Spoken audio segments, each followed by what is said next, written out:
Bonjour à tous et bienvenue sur la chaîne du VLIP. Aujourd'hui, nous ne sommes pas dans les locaux de la station, mais au pôle étudiant du campus Tertre à l'occasion d'une émission spéciale en partenariat avec Nantes Université et l'association Discutons sur les violences sexistes et sexuelles à la fac. L'émission se découpera en plusieurs parties. Tout d'abord, on se concentrera sur les chiffres et statistiques d'une enquête réalisée par l'université via un micro-trottoir réalisé sur le campus. Ensuite viendra le début d'un échange nourri par l'intervention de divers et diverses invités, concernés d'une manière ou d'une autre par la thématique. En première partie de cet échange, on fera un état des lieux des causes des violences sexistes et sexuelles à l'université. Puis en deuxième partie, nous ferons un tour d'horizon des ressources et des moyens d'action et des pistes d'amélioration pour une université plus safe. Je suis Lila, membre du VLIP, un média associatif ayant pour objectif de valoriser la parole des jeunesses nantaises. Bonjour, moi c'est Max, membre de l'association Discutons, association dont le but est de promouvoir l'éducation à la vie affective et sexuelle auprès des jeunes et des adultes. Le VLIP et Discutons s'emparent du sujet violences sexistes et sexuelles à l'université pour une émission en public. Comme dit plus tôt, cette émission est le lieu d'une parole libre des étudiants et étudiantes du personnel de l'université sur la thématique des violences sexistes et sexuelles et d'une expression nourrie par la présence d'invités liés à la thématique, intervenantes d'associations, étudiants, étudiantes, chercheuses, témoins.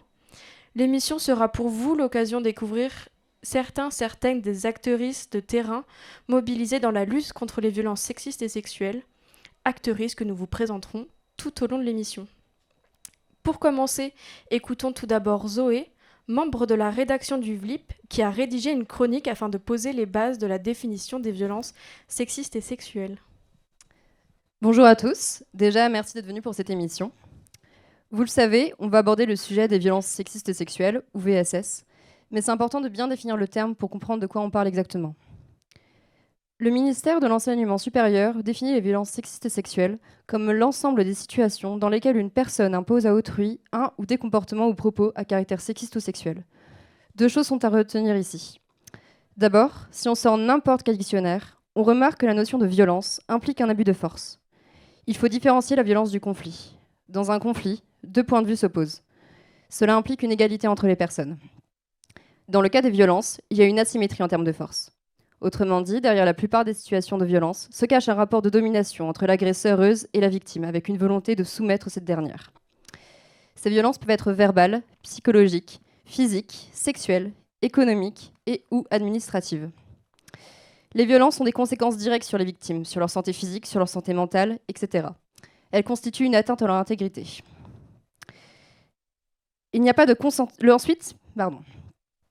Ensuite, le consentement est essentiel si on veut caractériser une situation de VSS. Il n'y a pas de consentement si l'accord n'a pas été donné en personne clairement et si la personne n'était pas en mesure de consentir ou inconsciente. Excusez-moi. Par exemple, si elle était sous l'emprise de drogue, d'alcool ou de médicaments. Et enfin, il faut que ce consentement soit libre et éclairé. Ça veut dire que si le consentement a été obtenu par des menaces, par la force ou du chantage, ça ne marche pas. Le consentement n'est pas non plus gravé dans le marbre. Il peut être retiré à n'importe quel moment. Je pense que si j'interrogeais chacun et chacune d'entre vous, j'aurais un exemple différent de VSS. Mais on va essayer de faire simple. Devant moi, vous voyez une pyramide qui hiérarchise ces violences par rapport à la loi française. Elle part des agissements sexistes, donc les fameuses blagues sur les femmes à la cuisine, autrement appelées sexisme ordinaire, et monte jusqu'aux crimes comme le viol ou le féminicide. Ce qu'il faut y comprendre, c'est que généralement, les remarques les plus anodines autorisent les violences du dessus. C'est ce qu'on appelle la culture du viol, et c'est un ensemble de comportements qui font en sorte que nous, la société, banalisons et même excusons les VSS. La culture du viol, c'est minimiser les conséquences de ces violences sur les victimes. La culture du viol, c'est trouver des excuses aux agresseurs et agresseuses. La culture du viol, c'est dire c'est rien, c'est Gérard. Dans son dernier rapport, le Haut Conseil de l'égalité entre les femmes et les hommes déclarait que 92% de la population considère qu'une personne ne sera pas traitée de la même manière selon son genre. Toujours dans ce rapport, 37% des femmes déclarent avoir vécu au moins une situation de non-consentement, et c'est quasiment une femme sur deux chez les 25-49 ans. Chez les étudiantes, si on reprend les chiffres du rapport 2023 de l'Observatoire des VSS dans l'enseignement supérieur, près d'un étudiant sur 10 déclare avoir été victime de violences sexuelles depuis son entrée dans l'enseignement supérieur. À Nantes Université, selon l'enquête sortie en 2023, c'est quasiment 4 répondantes sur 10. Ces victimes de violences ne sont pas touchées de la même manière selon leur genre. On parle de 20% parmi les hommes, 40% parmi les femmes et 50% parmi les personnes ayant déclaré une autre identité de genre. Grosso modo, il y a encore beaucoup de travail à faire pour que les choses évoluent.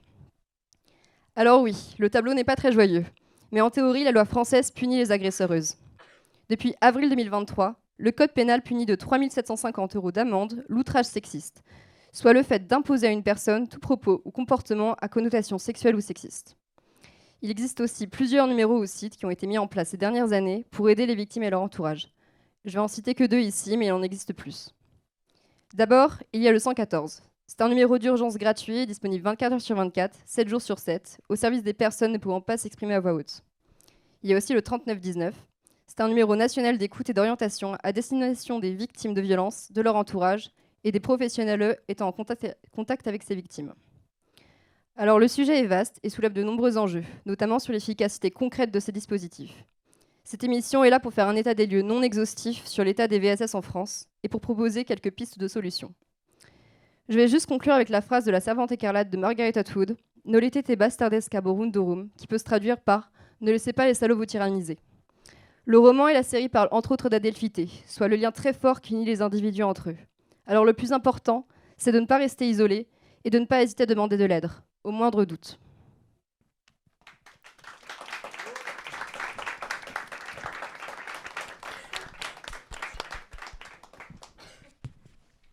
Merci beaucoup Zoé pour cette chronique très instructive. À savoir qu'on va aussi évoquer des ressources pour les victimes plutôt en fin d'émission. Comme vous avez pu le voir, c'est un sujet lourd, mais ne vous inquiétez pas, vers la fin de l'émission, nous aborderons des pistes de solutions pour essayer de finir sur une meilleure note. Maintenant, nous vous invitons à regarder un micro-trottoir réalisé par le VLIP sur le campus Tertre, où nous avons demandé l'avis des étudiants et étudiantes à propos des chiffres sur l'enquête des VSS réalisée par Nantes Université.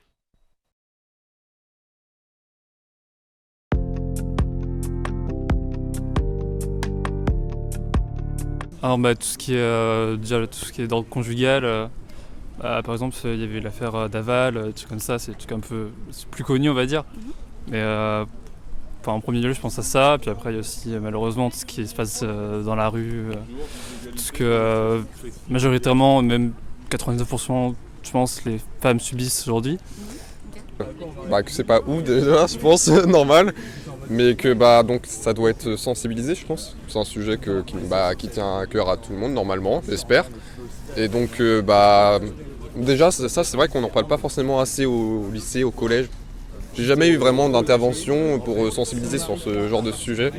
Moi ça m'évoque tous les types d'agressions que les femmes peuvent subir, genre viol, harcèlement de rue, dans tout type d'harcèlement de rue. Tout type d'agression sexuelle, que ça peut être par l'âge, quelqu'un de plus vieux qui va aller voir quelqu'un de plus jeune. Ça peut être les violences sexuelles vis-à-vis des personnes d'une communauté, genre les personnes homosexuelles ou autres. C'est tout ça, ça fait beaucoup. «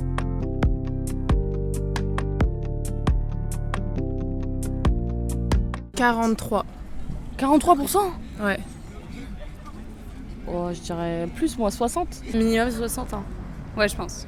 Okay. Si on est à Nantes, c'est beaucoup. Enfin, moi, je dirais même plus, mais 60, je trouve que c'est déjà énorme. Je pense que c'est de l'ordre de 90%. Ça m'étonnerait pas que ce soit ça.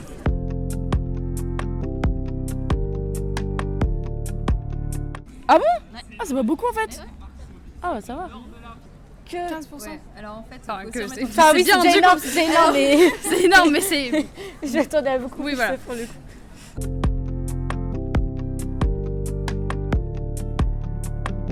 Je pense que c'est vrai. Bah c'est vrai. Bah c'est vrai. Enfin, on ment pas forcément sur ce genre de choses en général. Ouais. Je pense que c'est vrai. Oui, c'est vrai. Je pense que c'est vrai, ouais. C'est faux. On a plus, je pense.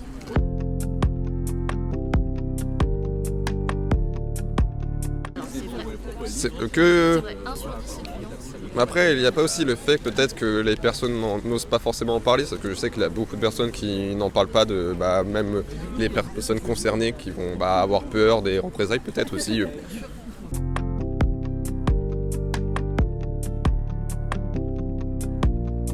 Non, ça m'étonne pas. Souvent on entend parler par exemple des fêtes de rentrée et tout, on entend que c'est là où il y a le plus de violence et tout. Pour le contexte soirée, ça m'étonne pas forcément parce qu'en soirée, il y a souvent de l'alcool ou des stupéfiants en jeu et du coup des inhibitions et du coup des gens se croient tout permis et se permettent d'agresser d'autres personnes. Après, voyage étudiant, je me serais dit que c'est un autre contexte où on est en proximité avec des personnes qu'on apprécie et que en tout cas, ça ne devrait pas se passer, c'est sûr.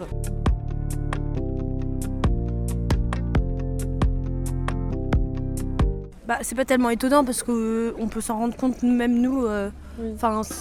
On peut entendre parfois des choses violentes ou même.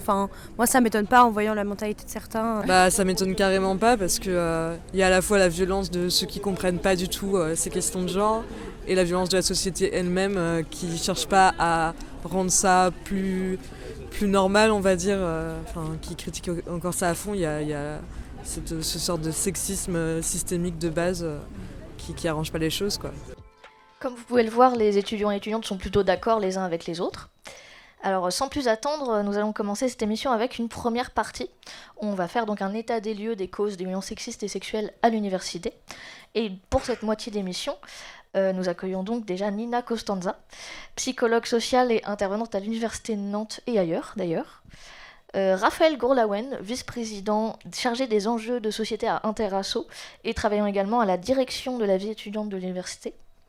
Et enfin Marie-Lucie de Planning Familial 44, association féministe d'éducation populaire qui milite pour l'égalité de genre et la possibilité pour chacun de vivre une sexualité épanouie. Bonjour à tous, merci beaucoup d'être là.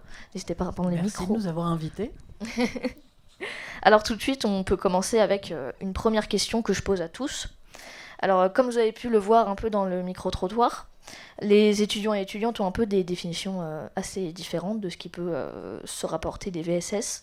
Est-ce que vous aussi, vous avez cette impression au quotidien de difficulté, notamment parmi les étudiants ou les jeunes, de définir et d'identifier les VSS ? Oui, et d'ailleurs, je trouve qu'on l'a un petit peu vu dans le micro-trottoir. Les violences sexuelles, maintenant, sont assez bien identifiées la plupart du temps.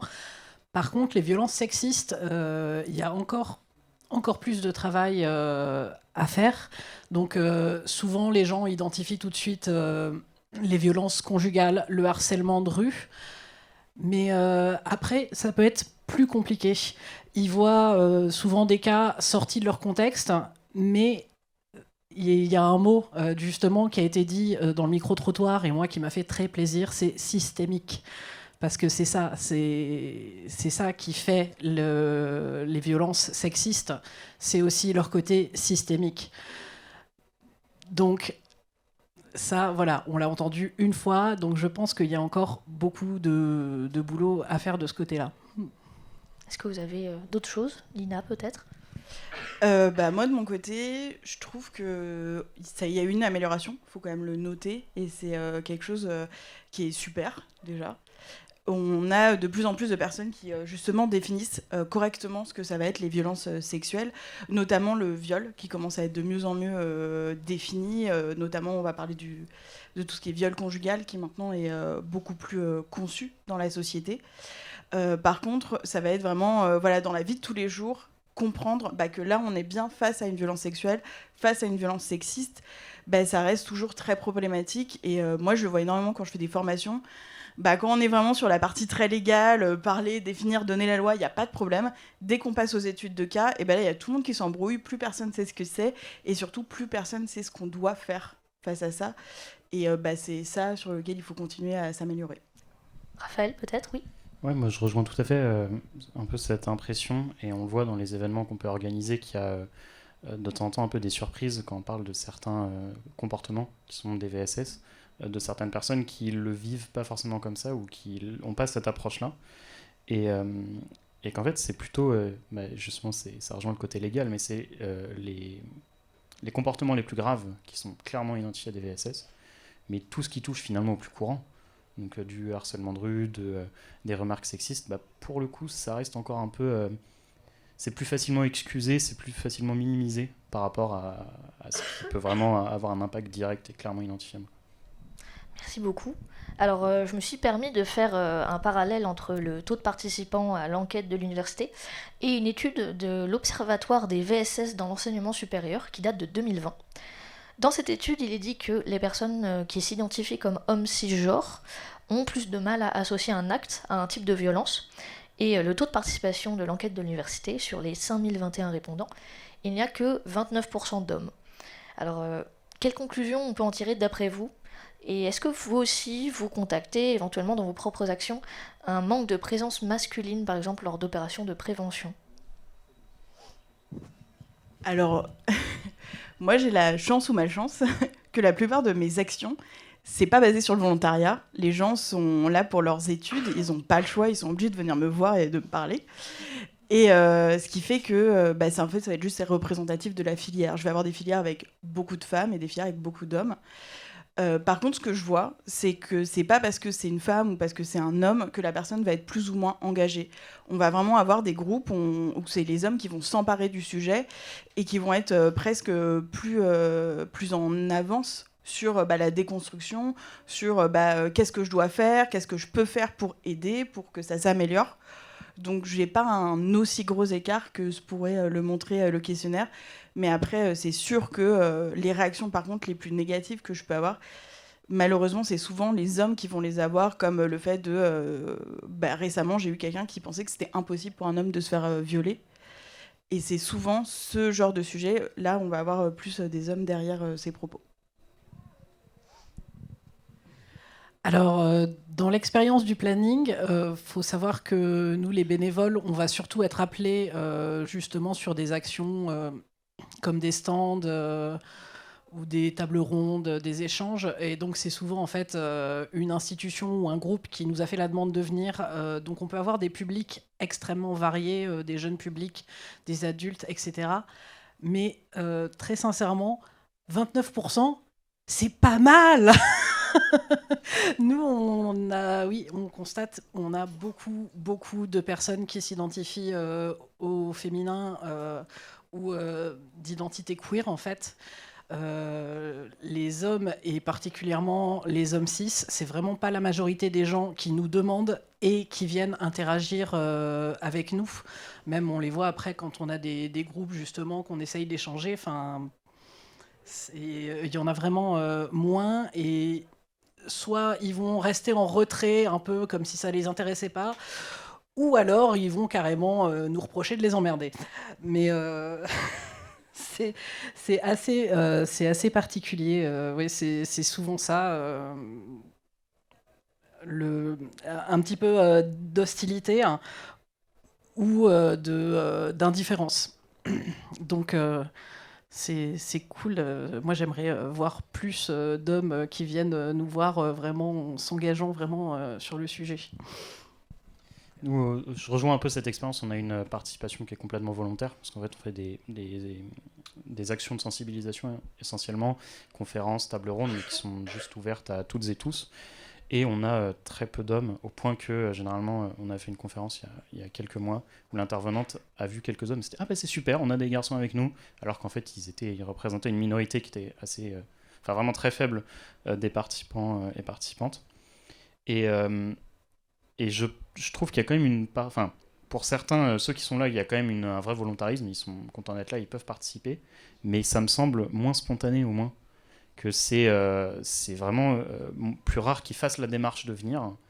Et j'aimerais bien, mais on l'a jamais fait, mais avoir des actions où effectivement un peu ils sont obligés d'être là dans le cadre de formation pour justement peut-être voir comment est-ce qu'ils réagissent quand de toute façon ils savent qu'ils sont là une heure, qu'ils ont que ça à faire que de participer, voir un peu plus les réactions. Je pense que ce serait aussi intéressant. Alors merci beaucoup. Et de quelle manière vous parlez de VSS dans votre activité ? Alors, nous, on a une valeur qui est super importante au planning familial, c'est l'éducation populaire.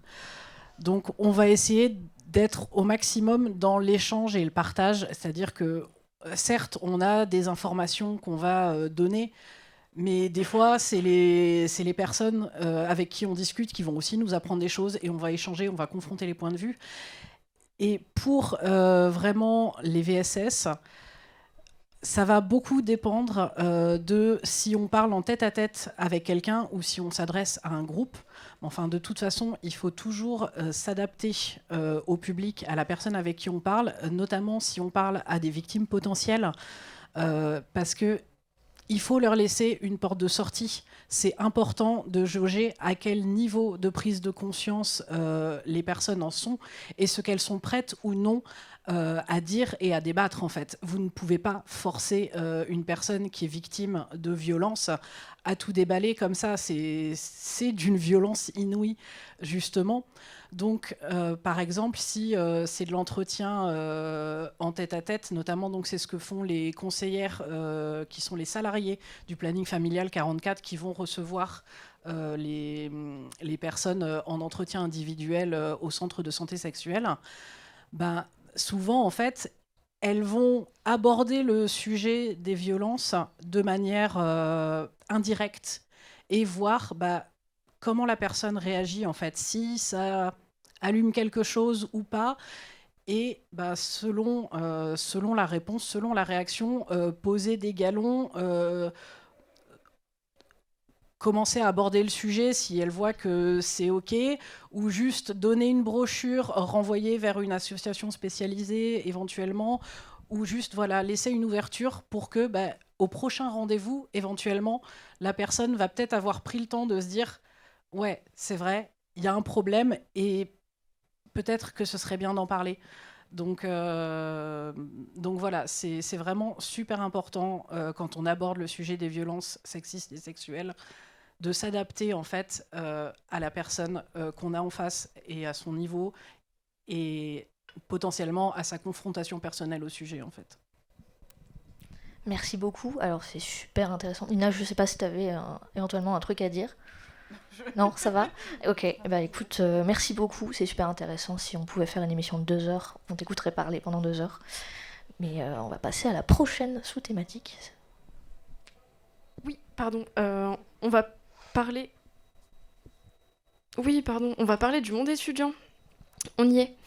Est-ce que certaines de vos actions ciblent spécifiquement les étudiants et étudiantes ? Vous avez commencé un peu à en parler, je pense qu'on peut deviner la réponse de Raphaël, mais tu vas nous en dire plus. Quel constat et quel besoin encouragent ces actions envers les étudiants et étudiantes ? Du coup, effectivement, nous, on a des actions qui sont à peu près exclusivement destinées aux étudiants et étudiantes, parce qu'on est une fédération d'associations étudiantes, donc ça trouve sa logique, on va dire.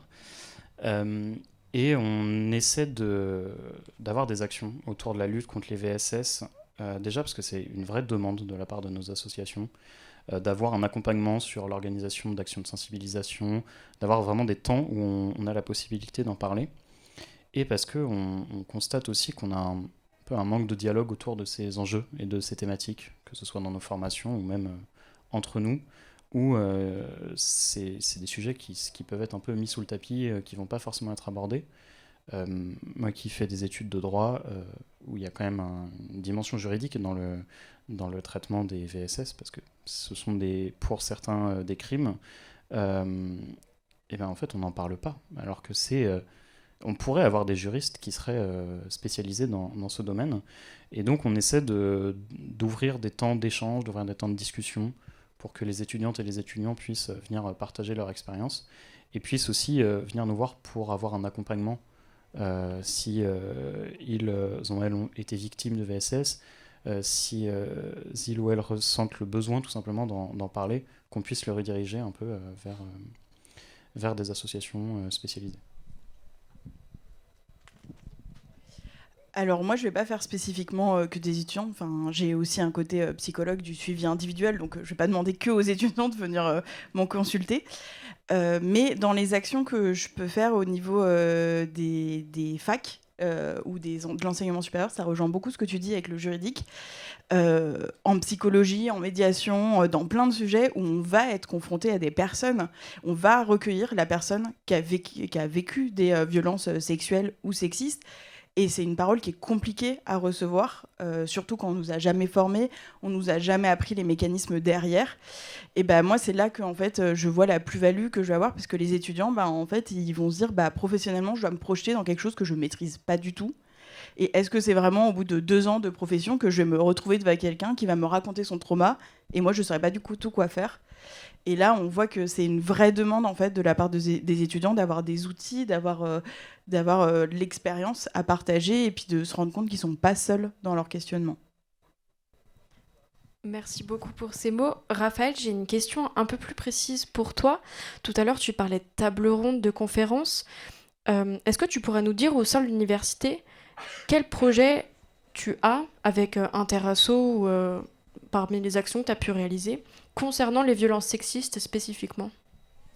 Alors nous, un des premiers points sur lequel j'ai voulu agir au sein d'Interasso, c'est de mettre en place une procédure au sein de notre réseau et donc au sein de toutes nos associations, sachant qu'on compte un peu moins de 20 associations qui sont des BDE, des corporations dans notre réseau, de mettre en place une procédure où on puisse accompagner les personnes qui sont victimes de VSS au sein de nos actions, au sein de nos activités.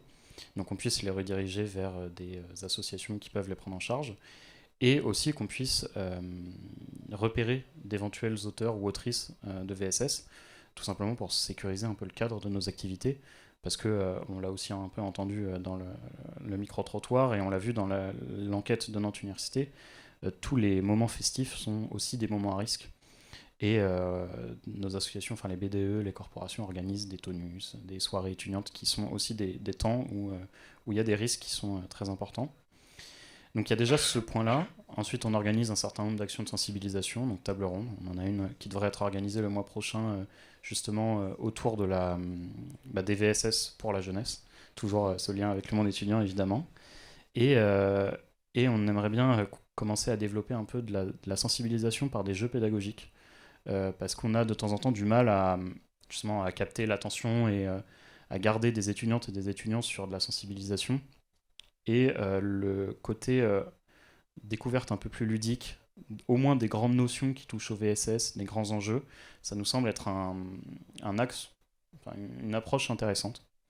Et à côté de ça, il y a plein de formations, des ciné-débats, il y a l'association Lanofel qui est sur le campus santé qui organise toute une semaine autour des VSS justement. Et on essaie aussi de travailler en lien avec la cellule écoute et signalement de Nantes Université qui est une cellule qui est assez exceptionnelle parce qu'elle est vraiment extrêmement importante, parce que ça nous donne un peu un guichet unique pour les personnes qui sont victimes. Et donc on essaie de travailler en lien pour pouvoir dire qu'elle existe et que les étudiants puissent s'en saisir. On en parlera un petit peu plus tout à l'heure. Alors là, pour les 2 prochaines questions, je m'adresse plutôt à Nina. Alors Nina, tu as déjà un peu commencé à en parler. C'est quoi ton expérience du coup en tant que psychologue qui parfois recueille la parole des victimes de violences sexistes et sexuelles? Est-ce que tu peux nous donner des précisions? Alors, je vais avoir moi 2 façons d'avoir accès à cette parole. Donc, il y a mon côté psychologue en suivi individuel où ça va être en cabinet. Donc là, on peut avoir des personnes qui ont déjà eu conscience de ce qui se passait et qui viennent vraiment parler de ça et désamorcer tout ce que ça a eu comme impact dans leur vie. Et après, on va avoir des personnes que je vais plus avoir sur des formations ou qui vont se rendre compte, un peu comme tu disais, où des fois, il va y avoir des déclics à des moments où on s'y attend pas. Moi, la première chose que je vois, c'est que généralement, ces personnes, elles sont très isolées pour parler du sujet. Ça ne veut pas dire qu'elles n'ont pas d'amis, qu'elles n'ont pas de famille, qu'elles n'ont pas de proches pour les soutenir ou pour les entourer, mais c'est que vraiment, dans ce recueil de paroles, moi, je vais me rendre compte qu'en fait, elles n'osent pas. Elles n'osent pas dire, elles ont honte, elles se sentent coupables. Et c'est quelque chose qu'il faut tout de suite venir travailler, venir repositionner. Que la honte, c'est pas elle de le subir. La culpabilité, elle n'est pas sur elle. Elle est sur l'auteur ou l'autrice de l'agression. Et ça, c'est vraiment quelque chose qui est très dur à faire. Parce qu'on est dans une société où on a... la honte, elle a toujours pas changé de camp, en fait. Donc tu constates le réflexe un peu des étudiants ou des jeunes, c'est de ne pas en parler ou pas de se cacher, mais... Je sais pas si c'est ne pas en parler ou si c'est ne pas se rendre compte. Oui. Je pense qu'il y a beaucoup où c'est... je pense à l'exemple d'une femme qui s'est rendue compte, en fait, quand je lui ai donné la définition du harcèlement sexuel, que 20 ans en arrière, son chef, c'était du harcèlement sexuel, ce qu'il lui faisait subir. Et elle avait juste pas conscience qu'un mec qui vient pendant un séminaire le soir dans ta chambre d'hôtel en peignoir, c'est pas normal en fait. Et qu'on n'a pas le droit d'accepter ça. Et c'est pas parce que c'est le boss qu'on dit OK. Et en fait, on va avoir plein de situations comme ça où en fait, la personne, c'est comme on disait au tout début, c'est pas parce que les définitions, on les connaît qu'on identifie que ce qu'on a vécu, c'est une VSS. Et que du coup, on va avoir vraiment ce blocage. Et c'est un travail qui est des fois de longue haleine. Et puis des fois, on fait tout le travail et on verra jamais le résultat. Mais on espère juste avoir planté la petite graine dans la tête de la personne pour que plus tard, elle puisse s'en sortir et trouver des outils. Merci beaucoup. Là, on va aborder une autre thématique. Dans l'enquête publiée par l'Université de Nantes, et comme on l'a vu tout à l'heure dans le micro-trottoir, 5 personnes sur 10 ayant déclaré être non cisgenres ont été victimes d'au moins une situation de violence. Alors, pour rappel, être non cisgenre, c'est avoir une autre identité de genre que celle assignée à la naissance. Là, je vais avoir plutôt des questions pour toi, Marie-Lucie. Est-ce que, au sein du planning familial, vous recevez des étudiants et étudiantes qui vous appellent après avoir subi des violences LGBTQIA+, phobes ? Oui, alors je vais devoir faire une petite précision pour répondre à ça. C'est que donc au planning familial 44, on a les bénévoles et les salariés. Je l'ai un petit peu évoqué tout à l'heure. Donc les bénévoles, on va être beaucoup plus sur toutes les actions militantes, tenir des stands de prévention auprès du public. Et les salariés travaillent donc au centre de santé sexuelle. Il y en a un à Nantes, un à Saint-Nazaire. Et donc vont recevoir les personnes qui ont besoin d'une consultation. Donc ça peut être juste une consultation avec les conseillères. Ça peut être aussi des consultations médicales. Donc il faudrait plutôt leur poser la question à elles. Je l'ai fait par mail, mais malheureusement, elles n'ont pas eu le temps de me répondre. Mais oui, ce que moi je fais souvent, ce qu'on appelle du renfort au centre de santé sexuelle, donc je suis souvent à l'accueil. Oui, on accueille des étudiants et oui, on accueille des personnes LGBTQIA+, victimes de violences. Donc je pense que d'ici à voir certaines personnes qui cumulent les deux, effectivement, ça arrive. Et du coup, pour les procédures, je ne peux pas vous dire exactement. Ce que je peux vous expliquer, c'est que quand les conseillères reçoivent quelqu'un, en fait, on a un protocole établi pour tout le monde, mais qui prend en compte justement les différentes minorités, parce qu'au planning, l'intersectionnalité, c'est hyper important. Et donc, on va commencer par poser un cadre avec la personne pour établir un sentiment de sécurité. On veut que les personnes se sentent en sécurité, mais on veut qu'elles le soient surtout.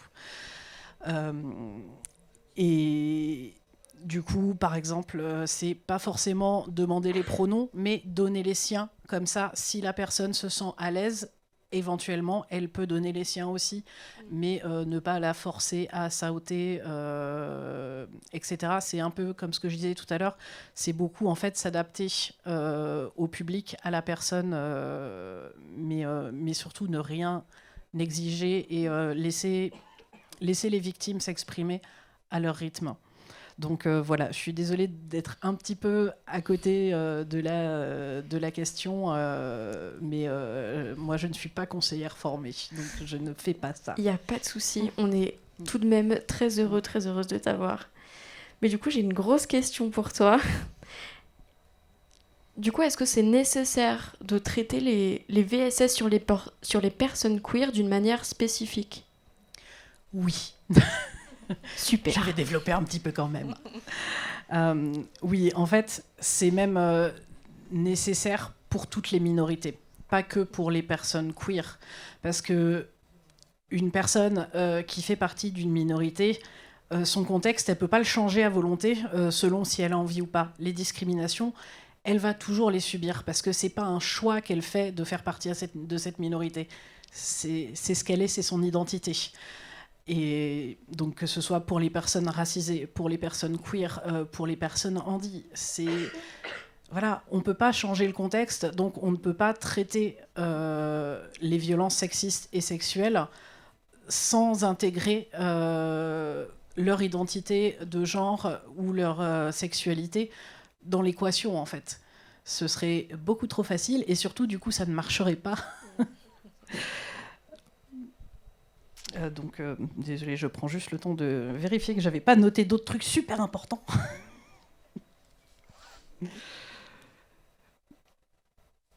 Non, c'est bon. Merci beaucoup. C'est normal, on a besoin de reprendre le temps aussi pour des grosses questions comme ça. Merci pour cet échange riche sur les racines des violences sexistes. En effet, les VSS nous concernent tous. Les violences s'inscrivent dans des mécanismes insidieux qu'il est nécessaire de décortiquer. Il faut prendre conscience de la gravité autour de ces sujets. Merci à nos invités d'être présentes ce soir, qui ont pu nous apporter un éclairage sur cette thématique et nous permettre de participer à cet éveil collectif. Nous allons pouvoir aborder maintenant une perspective plus rassurante, en considérant ce qui existe ou ce qui peut être mis en place pour lutter contre les violences. Je vais inviter nos invités à quitter le plateau. Merci encore à LE. Merci beaucoup.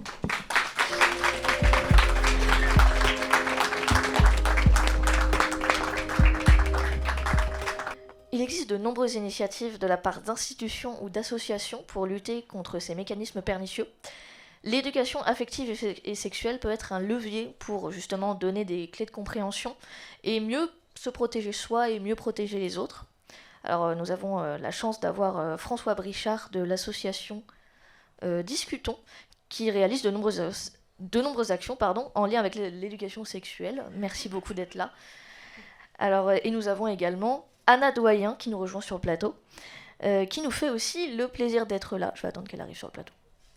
D'être là malgré la maladie. Oui, merci beaucoup.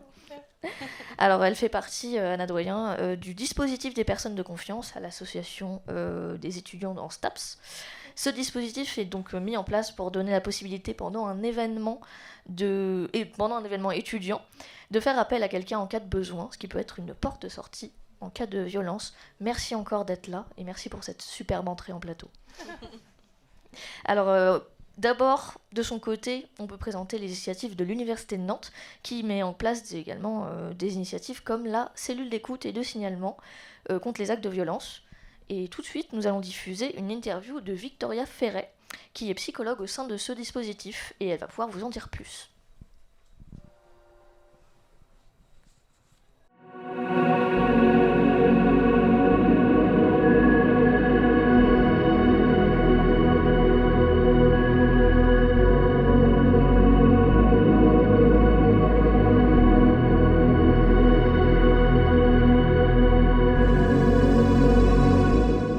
Je m'appelle Victoria Ferry, je suis psychologue du travail à Nantes Université depuis juin 2022. Alors la cellule d'écoute a été créée au mois de mars 2019. Elle a été créée en fait dans le cadre de la loi du 6 août 2019 qui impose aux établissements en fait de créer un plan d'action de 3 ans avec plusieurs mesures. Et donc cette loi elle impose aussi de prévenir et traiter les faits de violences sexuelles et sexistes, les faits de discrimination et de harcèlement. Alors la cellule d'écoute et de signalement est un dispositif interne à Nantes Université, ouvert donc aux étudiants et étudiantes comme au personnel de l'établissement.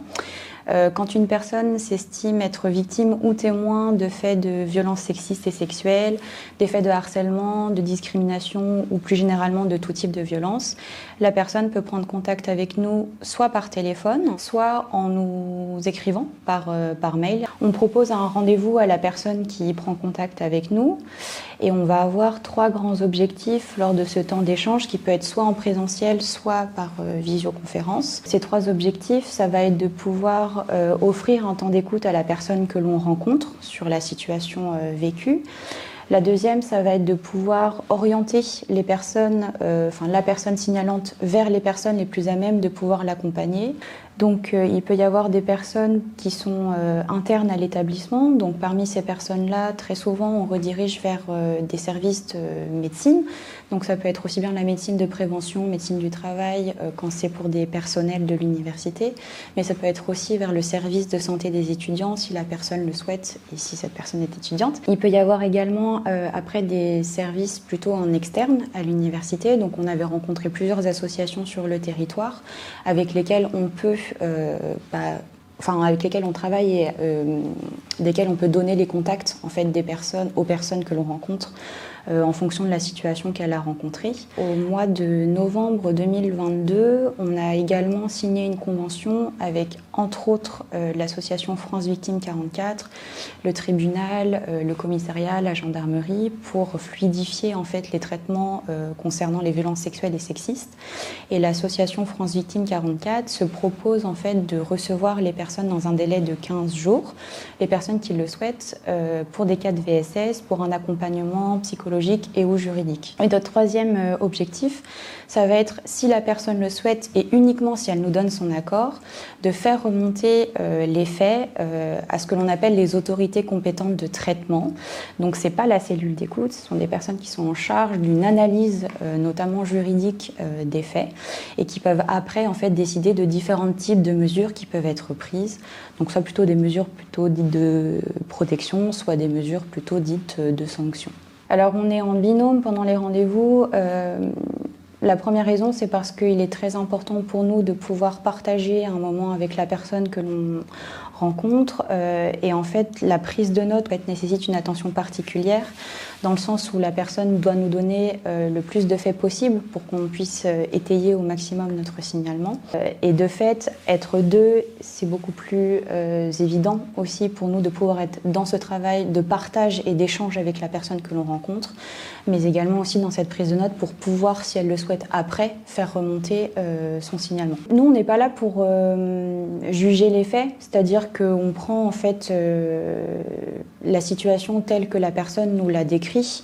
Les personnes qui poseront une analyse par la suite sont les autorités de traitement de la situation. Par contre, il est vrai que c'est beaucoup plus simple d'être à deux et de pouvoir poser par exemple des questions auxquelles on n'aurait pas pensé en étant seul. Et c'est ça qui nous permet un réel partage aussi avec la personne que l'on rencontre. On ne brise pas la confidentialité, c'est-à-dire quand la personne du coup décide de nous rencontrer, ce premier temps d'échange est un temps d'échange confidentiel. Donc on ne rend compte à personne sur qui a pris contact avec nous. On réalise en fait la situation, enfin la remontée du signalement que si la personne nous y autorise. Donc de fait, quand on fait une remontée d'informations à d'autres personnes qui ne sont pas un des 4 écoutants-écoutantes de la cellule d'écoute, c'est parce que la personne nous a autorisé à le faire.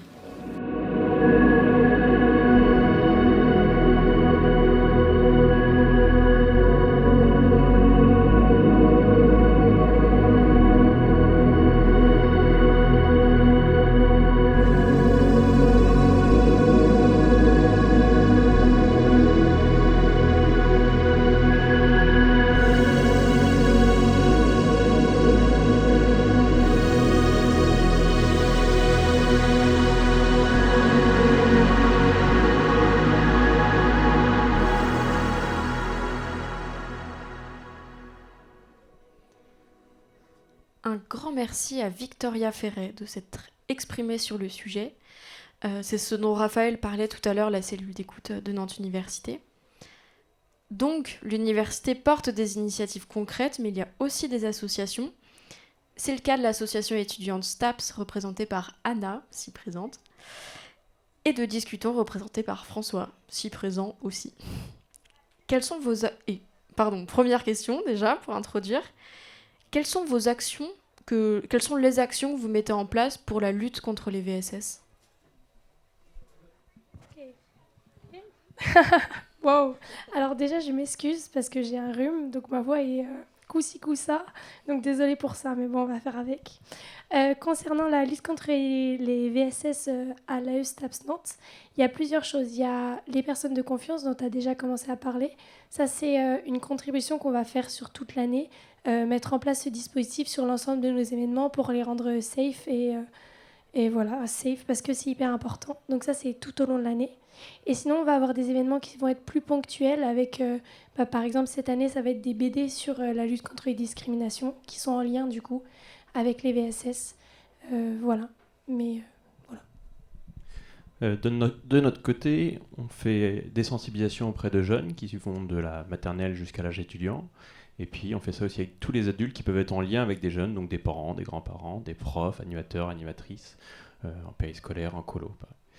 Et à côté de ça, on essaye de regrouper toutes les ressources qui peuvent exister sur l'éducation complète à la sexualité, pas que sur les VSS, mais comme l'éducation c'est le premier rempart face à la violence, et voilà, on fait tous les sujets. Et donc on relaie tous les outils qui existent en fait, et qui sont vachement bien, mais qui sont parfois un petit peu mal référencés sur Internet. Donc on essaye de tout regrouper. Là, on a un peu plus de 300 ressources. Et on cherche à créer les ressources qui manqueraient ou qui nous amusent aussi de créer, comme par exemple des podcasts qu'on peut faire avec des jeunes, ou on est en train de créer un escape game en ce moment.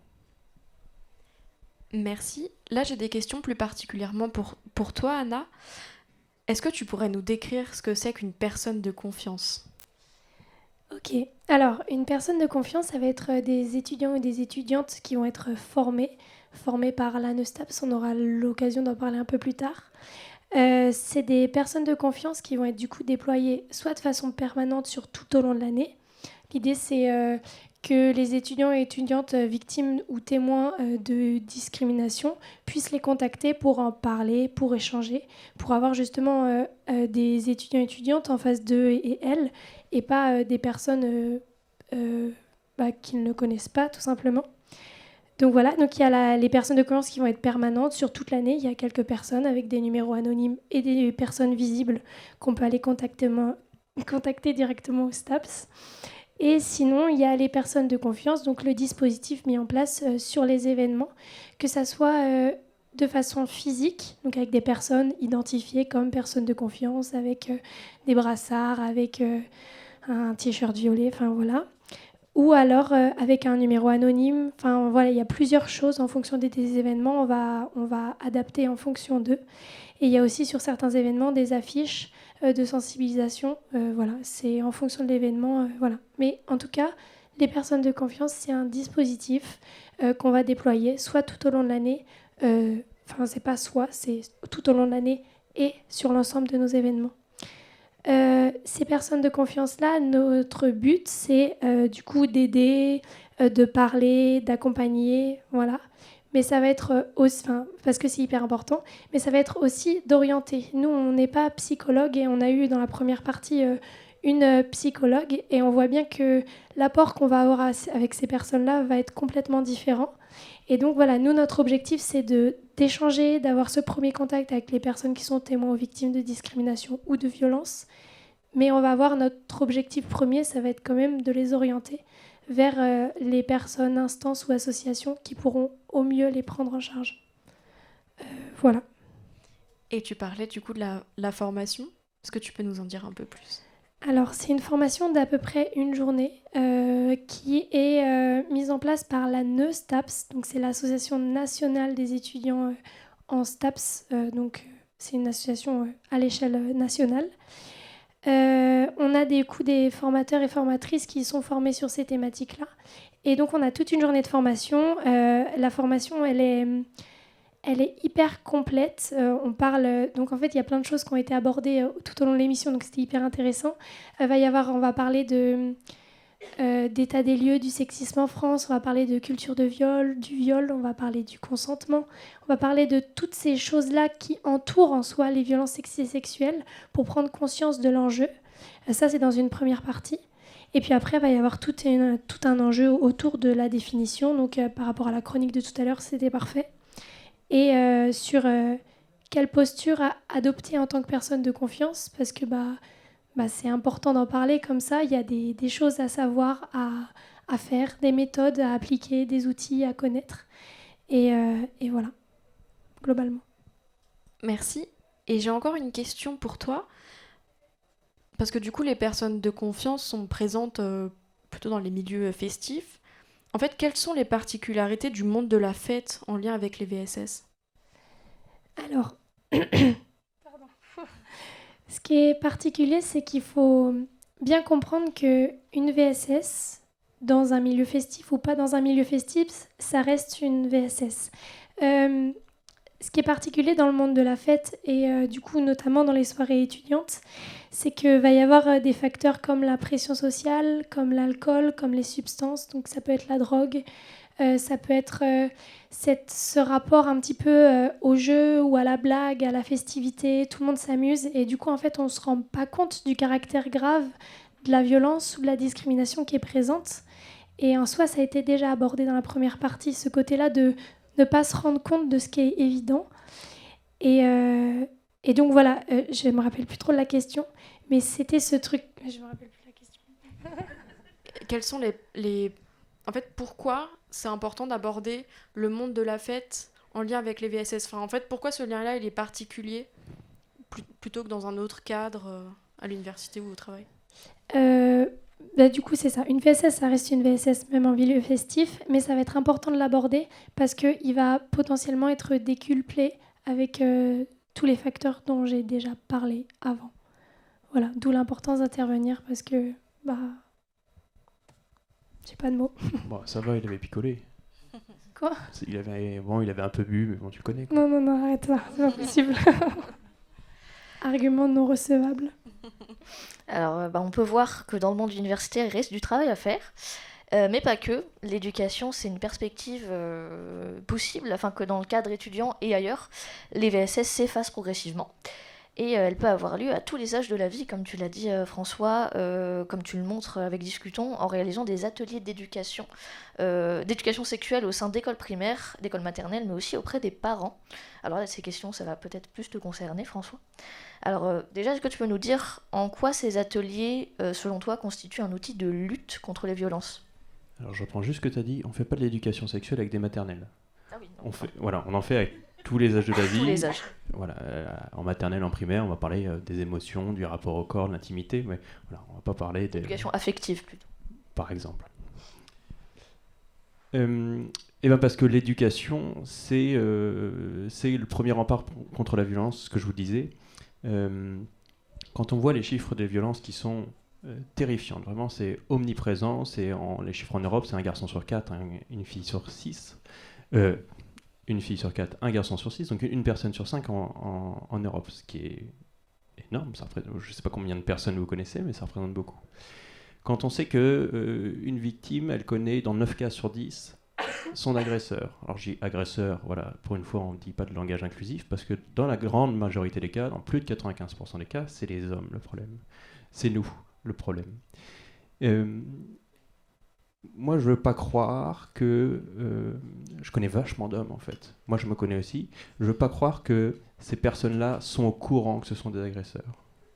Et donc, l'éducation à la sexualité, elle est hyper importante pour plein de choses. Elle est hyper importante pour gagner confiance en soi, gagner en estime de soi. Quand votre corps change au collège, le royaume du manque de confiance en soi, c'est pas évident si personne ne nous donne de l'info, si le sujet est tabou. Et au-delà de ça, si on parle de violence, comment est-ce que je fais pour savoir que je suis en train de vivre une agression sexuelle ou un viol, par exemple, si je ne connais pas les définitions, si on ne m'en a jamais parlé? Et comment je fais pour savoir ça aussi, c'est que je suis en train d'agresser sexuellement quelqu'un ou en train de violer quelqu'un, si je ne sais pas de quoi il s'agit, si on m'en a jamais parlé, et si, comme c'est un tabou, c'est quelque chose de dangereux à aborder, voilà, c'est un tabou, on n'en parle pas trop, ou alors on en parle avec nos copains qui en savent à peu près aussi peu que nous, et comment on fait pour savoir que ce qu'on fait c'est mal, c'est violent et ça va à l'encontre de l'autre? Du coup, t'en as déjà un peu parlé, mais dans la lutte contre les VSS, les hommes, et plus particulièrement les hommes cisgenres, sont souvent présentés comme étant les individus clés sur lesquels il est nécessaire d'agir. Donc pour toi, est-ce que c'est nécessaire de faire des différenciations genrées dans le cadre de l'éducation autour des violences sexistes et sexuelles ? Nous, on intervient très peu en non-mixité. Ou alors, on le fait quand, par exemple, on fait un atelier avec des parents, il n'y a que des mamans qui viennent, comme très souvent, c'est vrai, mais c'est pas nous qui choisissons.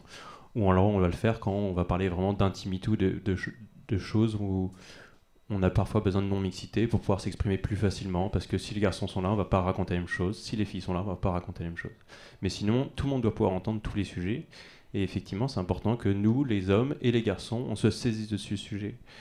Qui est hyper important, en fait, qui nous concerne, mais ce qui est compliqué. C'est plus facile d'être contre le racisme quand on est noir que quand on est blanc.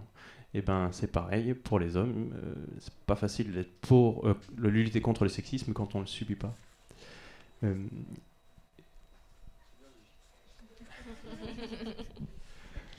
crois que j'avais un truc intéressant à dire. Oui, voilà.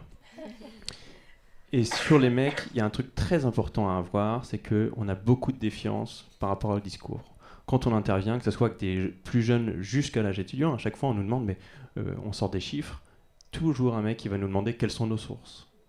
On a toujours un mec qui va nous dire, quand on parle de violence, oui, mais elle fait ça pour l'argent. Bon, regardez un petit peu combien elle gagne et vous verrez que ça vaut pas trop le coup de le faire. Elles font faire ça pour casser la carrière, par exemple, d'un footballeur, au pif. Bon, je sais pas ce que vous faites le dimanche, mais moi j'ai autre chose à faire que de casser la carrière de quelqu'un, quoi. J'ai pas envie d'être connu pour être quelqu'un qui est agressé. C'est moi, j'ai été violé. Ça n'intéresse personne, en fait. Et c'est tout ça qu'il faut venir désamorcer. Et en fait, quand on les interroge, comme on le fait avec le planning familial par de l'éducation populaire, quand on leur dit, je sais pas, qu'est-ce que t'en penses ? Est-ce que tu penses vraiment, toi, tu ferais ça ? Non, je ferais pas ça. Pourquoi elle ferait ça ? Pourquoi elle mente ? Tu les connais ? Tu connais le joueur de foot ? T'es pote avec lui ? T'as confiance en lui ? Non. Bon. Alors, comment les gens y réagissent face à ces sensibilisations ? Bien. Sinon, on le ferait pas. Mais je sais pas si vous connaissez des gens qui vous disent « Ah, moi, l'éducation sexuelle, j'ai une éducation sexuelle extraordinaire. C'était super, j'ai pu en parler à plein de gens. Vraiment, je me suis construit de manière hyper optimale, on va dire. » Non, dès qu'on échange avec des gens, notamment des adultes, et qu'on leur dit vous, quand vous étiez plus jeune, il n'y avait rien. Je crois que j'ai eu une séance ou deux, on nous a appris à mettre un préservatif, voilà, on sait que ça sert à rien. Et donc les gens sont hyper contents, et les jeunes sont hyper contents parce qu'on leur offre des espaces qu'ils trouvent nulle part ailleurs, parce que potentiellement dans la famille on n'en parle pas, potentiellement avec nos amis, ils ont tous des sexes de 20 cm de long, donc en termes d'infos fiables, on repassera. Donc c'est hyper important de pouvoir avoir des espaces où ils peuvent s'exprimer hyper librement, avec des personnes qui ne vont pas les juger sur qui ils sont, sur les propos qu'ils vont avoir, ou sur les mots vulgaires qu'ils vont utiliser parce qu'ils ne connaissent pas que pénis et vulve, on ne dit pas bite et chatte. Voilà, c'est ce genre de choses qu'on va pouvoir permettre, quoi. Et profiter, parce que c'est trop bien. Merci beaucoup. On va arriver sur nos dernières questions. Est-ce que vous auriez des ressources à conseiller pour les personnes victimes de violences sexistes et sexuelles ? Je pense qu'il y en a déjà eu beaucoup dans l'émission. Moi, celle auquel j'ai pensé, c'était la notion de s'entourer en vrai. Que ça soit avec des professionnels de santé, des personnes compétentes dans ces thématiques-là, pour pouvoir en parler, parce que c'est super important. Et que les blocages en lien avec ces violences et ces violences, ils vont pas se défaire tout seuls. Voilà, mais aussi s'entourer avec nos proches, ça c'est super important. Donc c'est des personnes ressources. Et c'est rigolo parce que quand je suis arrivée sur le plateau, il y avait des livres partout. Et je pense que une des ressources aussi, en tout cas depuis cette année, j'ai découvert ça, c'était les BD. Parce que je pense que le dessin, c'est une manière aussi de transmettre des émotions et des messages. Et qu'en fait, en réalité, quand on va dans des rayons où il y a des BD, en fait, il y en a plein qui parlent de plein de thématiques, notamment des thématiques autour du féminisme. Et j'ai trouvé ça incroyable. Et ça a été une grande ressource pour moi, en tout cas, pendant cette année. Voilà. Je vais prêcher pour ma paroisse. Je vais dire notre site internet, voilà, qui relaie le travail d'autres personnes qui font un travail formidable. Nous, on fait que le relais. Mais voilà, on a plus de 300 ressources dessus, alors des livres, des bouquins, des vidéos, etc. Si on doit en citer juste quelques-unes sur les VSS, il y a le violentomètre, qui est pas forcément pour soi, mais on a toujours un ami ou une amie qui en a besoin, ou les situations les concernent. Ou alors le consentement avec une tasse de thé, qui est une vidéo hyper facile, hyper accessible, en 2-3 minutes pour comprendre le consentement et en profiter. Merci pour vos réponses. Maintenant, on va se tourner un peu plus vers le futur. Quel avenir imaginez-vous pour la lutte contre les violences sexistes et sexuelles ? Un avenir optimiste ou réaliste ? Un avenir. Un avenir. Ce serait bien que on ait un gouvernement, donc qu'on choisisse de voter pour des personnes qui pensent que c'est important et qui se disent que mettre des moyens dans l'éducation, ce serait une bonne idée. Plus l'accompagnement aux victimes, plus tout ce travail que d'autres associations font. Mais voilà, il y a un moment, il faut éduquer et il faut y aller et il faut arrêter de s'arrêter à ce qu'on entend dans les médias de on apprend aux enfants à se masturber, voilà, qui est sorti une fois un jour visiblement. Bon, arrêtons-nous là pour l'ensemble des élèves de toute la France de toutes les années. Voilà, donc ça, et puis donc avoir ça pour pouvoir mieux se comprendre quand on voit qu'en Suède ils ont une option au bac et que tout le monde l'apprend parce que c'est facile, parce qu'ils ont ces séances. Et voilà, ça serait hyper chouette. Et puis une dernière chose quand même, c'est qu'on a des hommes qui vont se dire effectivement il y a peut-être des choses à voir, et juste le fait de pas se dire que c'est une fatalité, qu'en tant qu'homme on va être violent, mais de se dire ah bah tiens, je vais explorer juste la notion de la culture du viol, comprendre d'où ça vient, pourquoi dans tous les films qu'on regarde, pourquoi quand j'ai regardé tous les James Bond, je me suis pas rendu compte qu'à aucun moment qu'en fait c'était un agresseur sexuel, qu'il embrassait toujours quelqu'un qui avait jamais envie, et puis finalement ça lui faisait plaisir. Est-ce que tu as envie que je t'embrasse, Lila? Non? Évite. Ouais. Mais finalement, si je t'embrasse, tu seras contente après. Non.